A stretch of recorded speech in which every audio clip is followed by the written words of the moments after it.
Hello and welcome back to another video. Today's video, I'm here to give you my thoughts on Luton signing Thelo Aasgaard from Wigan. He is a attacking midfielder. He's 22 years old and I have to say I'm very happy about this signing. He is a player that has caught my eye ever since he scored against us, and I've just kind of kept tabs on him because he did impress me that day. And I'm really glad we've managed to get this deal over the line. Luton did announce this transfer late last night. Thelo Aasgaard, of course, was not playing for Wigan. He wasn't involved in their squad at all, which kind of made it more official that he was signing for Luton. Also, he had a selfie with a Luton fan in Tesco, so Luton kind of had no choice to announce this late last night. But let's talk about this highly rated attacking midfielder. Well, as I've already mentioned, he is 22 years old. He has scored 12 times in 31 appearances so far this season, including 8 in his last 15. After spending time in Liverpool's academy, the Norway under-21 international joined Wigan in 2016 and he climbed through the ranks there. He made his debut at 19 years old in October 2020 and since gone on to score 30 times in 163 appearances. This also does include scoring the winner against us in September 2022 and a brilliant volley when the two sides met each other in the FA Cup replay later that season. Matt Bloomfield said he is a player he's had his eye on for a while. This does prove that Matt Bloomfield does have a say in transfers. I've seen a few comments online saying that he doesn't have a say. He does. When you have the job title as manager, you have some involvement. I can imagine it works like this at Luton, and I've heard this a couple of times across the last 3 Luton managers. Nathan Jones has said it, Rob Edwards has said it, and now Matt Bloomfield has said it. My guess is Gary Sweet and the board, they give the money to the recruitment team and the management staff and go, right, look, this is your budget. You tell us who you want to buy and we negotiate. And then the recruitment team and the management team, they discuss, they have a look at targets, they look at the data, they use their own football eyes, and then they identify targets. That's how I think it works. And I can imagine Thelo Aasgaard was one of those targets which Matt Bloomfield would like to bring to the football club, and then the data and their football eyes also back it up. But Matt Bloomfield did say he is a player that he's had his eye for a while. He's technically very, very good and can create and score goals.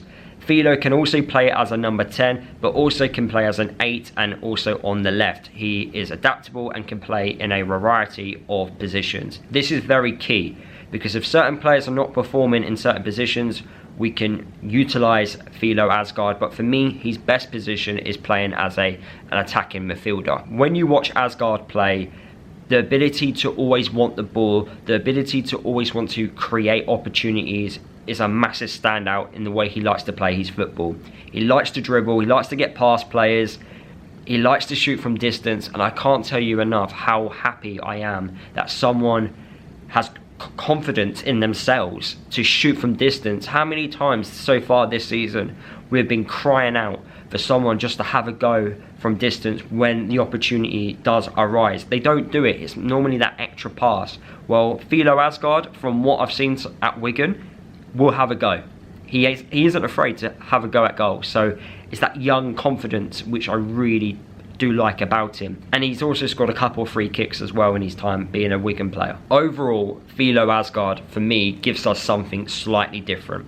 Now, we've seen it in the last recent games that Clark trying to get on the ball, trying to create something. Well, Thelo Aasgaard, I think, can do that, but a bit better.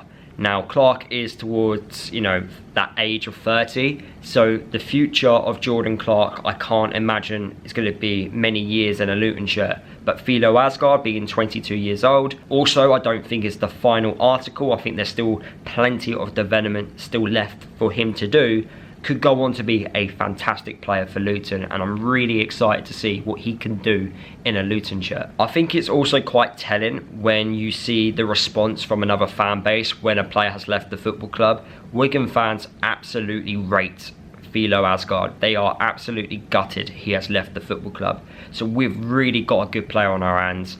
Someone who we haven't paid, I would argue, that much money for. Nowadays, £3 million in football, it's not a lot. So we've got him now. Hopefully he could be the answer to the lack of creativity in our midfield. As I approach the end of this video, I do want to talk about Richard Kone. Richard Kone, for me, might not be coming to the football club. He scored 2 goals last night for Wycombe in their 2-1 win over Barnsley. I think for both set of supporters, we just need an answer. If he's staying, fantastic, he's staying for Wycombe. If he's going, then great, Luton are getting a really good striker. I think we just need an answer. We are getting to the point where this price could get massively even more inflated. I don't think we should be increasing the money past that £6 million mark. Wycombe fans, of course, are going to disagree with that. That's fine, but look, let's be honest. I think for £6 million, you can also get someone else who can do the exact same thing elsewhere. And I don't know who that person is. I can't give you a list of names, but you give me the data and you give me the thousands of players that's on our radar, and I'll be able to pick you out a few players. But for £6 million, I don't think we should be going higher than that, if I'm being honest with you. So we just need an answer. If he's staying, great for Wycombe. If he's coming, then fantastic for us. So that is the end of the video. Hopefully you did enjoy listening to my thoughts on Thelo Aasgaard, who has signed from Wigan on a reported fee of £3 million. Of course, Luton did advertise this as undisclosed, as we always do. Let me know your thoughts down in the comment section. Are you excited about this transfer? Subscribe to the channel if you are new. If you'd like to become a member on my channel, the link is in the description below. You get perks if you do become a member. And yes, I'll see you guys in my next video.